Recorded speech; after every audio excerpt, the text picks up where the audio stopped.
Le colibri, véritable acrobate des airs, fait vibrer ses ailes jusqu'à 50 fois par seconde, tel un moteur miniature. Grâce à son bec effilé et son vol d'une précision inégalée, il plonge au cœur des fleurs profondes pour en extraire le nectar.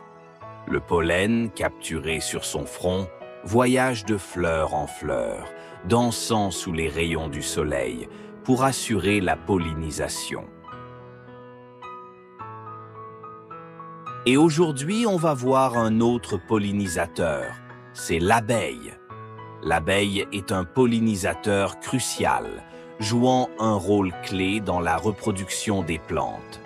En butinant nectar et pollen, elle transfère involontairement le pollen d'une fleur à une autre, permettant la fécondation des ovules. Son corps velu facilite la capture et le transport du pollen, rendant la pollinisation efficace.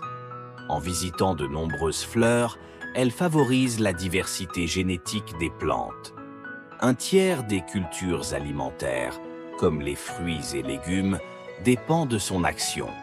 Cependant, la disparition des abeilles menace la biodiversité et l'agriculture.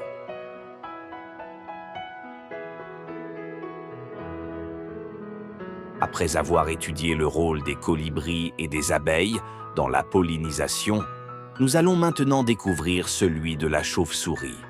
Bien que moins connu que l'abeille, est un pollinisateur important, particulièrement dans les écosystèmes tropicaux et désertiques. Certaines espèces, comme les chauves-souris nectarivores, se nourrissent du nectar des fleurs, souvent la nuit. En visitant ces fleurs, elles transfèrent le pollen de l'une à l'autre avec leur langue ou leur museau, favorisant la fécondation. Leur corps poilu et leur capacité à voler sur de longues distances en font des pollinisateurs efficaces pour des plantes comme l'agave ou le baobab.